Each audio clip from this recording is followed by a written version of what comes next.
បាទជំរាបសួរពុកម៉ែបងប្អូនប្រិមិត្តទស្សនិកជនជាទីមេត្រីពាក់ព័ន្ធទៅនឹងបញ្ហាកង់3 pass up នៅក្នុងក្រុងប៉ោយប៉ែត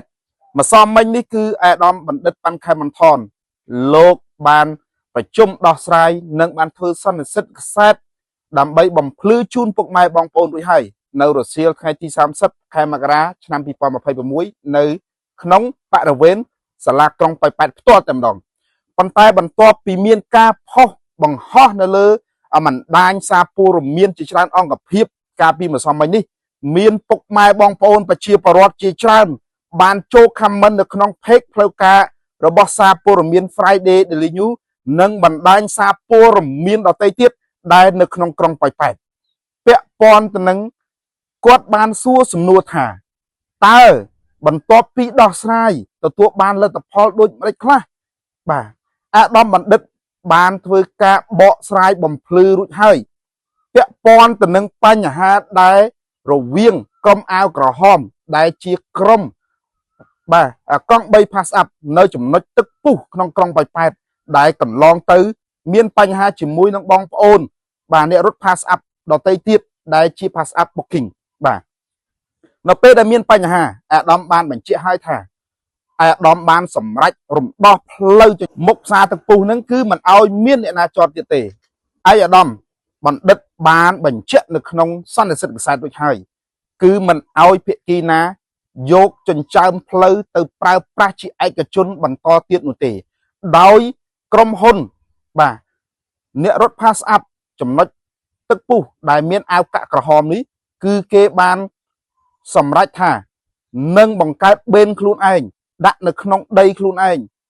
គឺមិនឲ្យក្រុមកង់3របស់ពួកគេទៅចតនៅលើចិញ្ចើមផ្លូវទៀតនោះទេសំណួរសួរថានេះជាសំណួររបស់ពុកម៉ែបងប្អូនប្រជាពលរដ្ឋដែលបានសួរក្នុងខមមិនបណ្ដាញសារព័ត៌មានថាចុះតើកង់3 pass up អាចចូលទៅយកភ្ញៀវ booking បានដែរឬទេបាទប្រកាសណាស់ពុកម៉ែបងប្អូនបាទកង់3ដែលបាន booking គឺអាចចូលទៅយកភ្ញៀវបាននៅចំណុចទឹកពុះប៉ុន្តែពុកម៉ែបងប្អូនមិនអាចទៅតម្រង់ជួរដើម្បីចាប់ម៉ួយជាប្រចាំបាននោះទេករណីបើសិនជាពុកម៉ែបងប្អូនទៅទទួលភ្ញៀវតាមរយៈនៃការ booking នៅចំណុចទឹកពុះគឺអាចចូលយកបាននេះបើយោងតាមកិច្ចប្រជុំដែលដឹកនាំដោយអាដាមបណ្ឌិតប៉ាន់ខែមន្ថនប្រធានក្រុមការងាររាជរដ្ឋាភិបាលដែលចុះមូលដ្ឋានក្រុងប៉ោយប៉ែតដែលបានដឹកនាំក្រុមការងាររួមជាមួយនឹងលោកអភិបាលក្រុងលោកអធិការនិងលោកមេបញ្ជាការនិងថ្នាក់ដឹកនាំមួយចំនួនទៀតនៅក្នុងរដ្ឋបាលក្រុងប៉ោយប៉ែតរួមជាមួយនឹងភាគី pass up ក្រុងប៉ោយប៉ែតបាទគឺ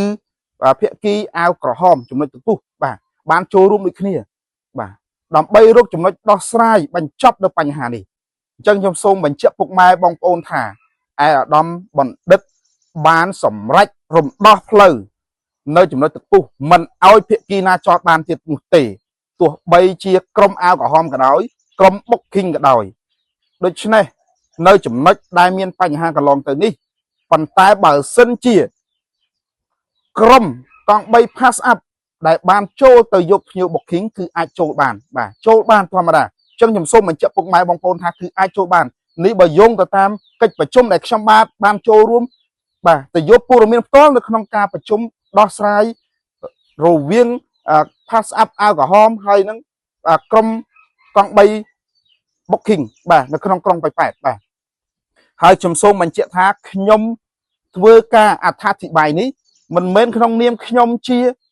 អ្នកនាំពាក្យមិនមែនក្នុងនាមខ្ញុំជាអាជ្ញាធរឬសមត្ថកិច្ចនោះទេ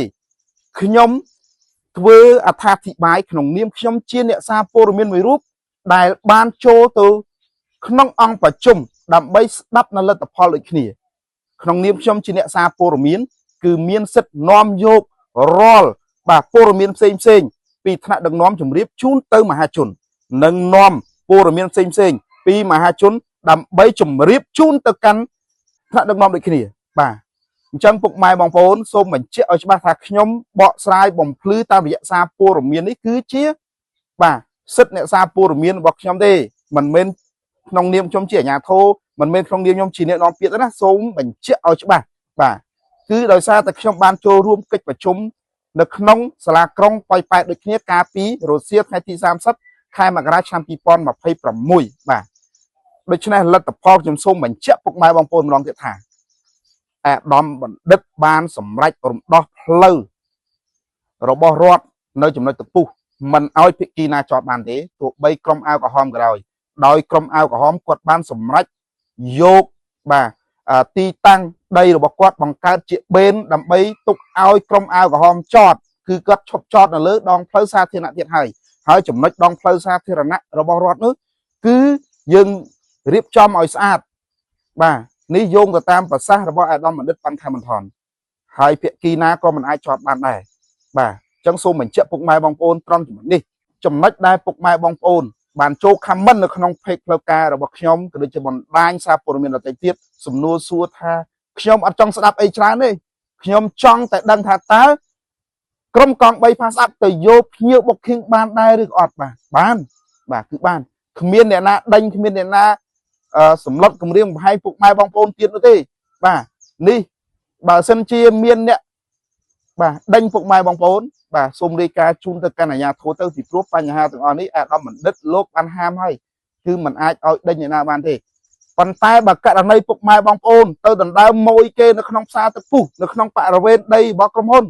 អាហ្នឹងជារឿងមួយដាច់ដោយឡែកឆ្នេះពុកម៉ែបងប្អូនគ្មានសិទ្ធទៅដណ្ដើមម៉ួយគេនៅក្នុងចំណុចបរិវេណផ្សារទឹកពុះបានទេបាទប៉ុន្តែបើពុកម៉ែបងប្អូនទៅទទួលភ្ញៀវ booking អាហ្នឹងអាចទៅទទួលបានអញ្ចឹងខ្ញុំសូមបញ្ជាក់តែប៉ុណ្្នឹងទេបាទអញ្ចឹងអរគុណណាស់ពុកម៉ែបងប្អូនសូមសៀចែករំលែកនៅវីដេអូនេះម្នាក់មួយផងដើម្បីឲ្យអ្នកកង់3ដទៃទៀតគាត់បានឃើញបាទឲ្យបានដឹងពីដំណោះស្រាយដែលដឹកនាំដោយឯកឧត្តមបណ្ឌិតប៉ាន់ខែមបន្ថនបាទសូមអរគុណសូមគោរពលា